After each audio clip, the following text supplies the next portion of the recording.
There's a moment on every road trip when things change. Like at the beginning of a road trip, everyone's excited. Playlist is queued up. Snacks have already been opened, even though you haven't hit the highway yet. There's some energy, there's some anticipation, like we're doing this thing. And then you hit the middle, and the snacks are gone, which is incredible because you feel like you packed enough. You feel like you packed like you were fleeing the country. That's how many snacks you had, and somehow they're gone. The playlist is annoying. You're starting to turn on each other, like who put this playlist together? The kids in the back seat are asking, are we there yet? And the middle of the journey can be brutal because the excitement from the beginning has worn off, and yet you can't quite see the destination yet. You're in the middle. You're not where you started, but you're not where you're going. You're just in the middle. And here's what I would say. In life, you're almost always in the middle. And when you're in the middle, it requires something different. There's a different fuel that's required to get you through the middle. Now, some of you are in the middle of marriage. You remember the beginning, like the butterflies and the long conversations into the night and the way you'd look at each other, and it all just felt electric. But now, butterflies have been replaced by bills, and long conversations have been replaced by logistics conversations.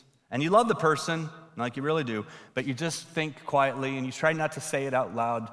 Is this it? Is this it? Is this what the rest of my life's gonna look like?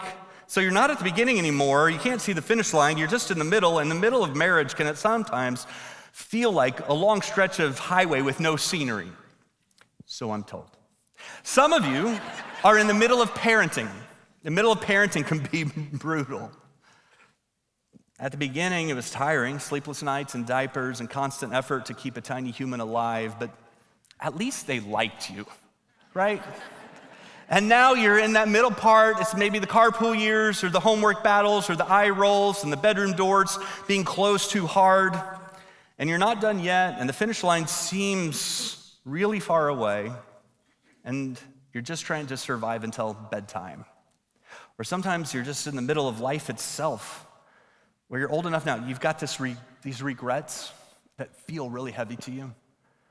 You live with a lot of shame and this constant awareness of what you wish you would have done differently. And yet maybe in the middle, you're young enough to think, to wonder, is it too late to change? But you're not sure what to do. You look in the mirror and you ask yourself, like, when did this happen? You don't even recognize the person looking back at you. So all of us are in the middle in some way. Maybe it's a career transition for you. Some of you are in the middle of grief. And you think you're through it, and you got to the other side, and then you wake up, and it just smacks you back down. Some of you are maybe in the middle of rebuilding your life after something fell apart. The point is, we're all in the middle because most of life happens in the middle. What keeps you moving through the middle?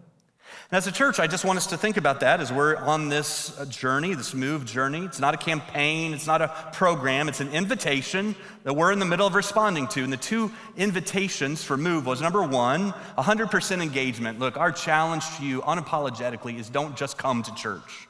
Don't just attend church. Please don't think of yourself as the audience. That's not what it means to be a part of the church. And so the challenge is, come on, engage. Be a part of what God is doing here. Jump in with both feet. If you're not in a group, join a group. If you're not serving, serve. If you're not giving, give. If you're not part of the prayer life of this church, be a part of the prayer life of this church. Commit yourself to it. 100% engagement. The second goal for us on this Move journey was 2 years of sacrificial generosity. Our church responded incredibly. We committed to giving $266 million over a 2-year period, and it's just been amazing to see. But here we are at the halfway point. And I just want us to talk about this idea of what fuels us when the feelings fade. What keeps you going? What moves us when the emotion runs out? Because I'm just telling you, it's not guilt that works. It's not pressure, it's not obligation. You know how I know that? It's because I've been in church a long time, and I know that the default for religion in church sometimes is to motivate people by making them feel bad. And yet, we've got grace, and we've got God's love, and we've got this deeper motivation. And so here's what I would say. What motivates us in the middle is gratitude. It's gratitude.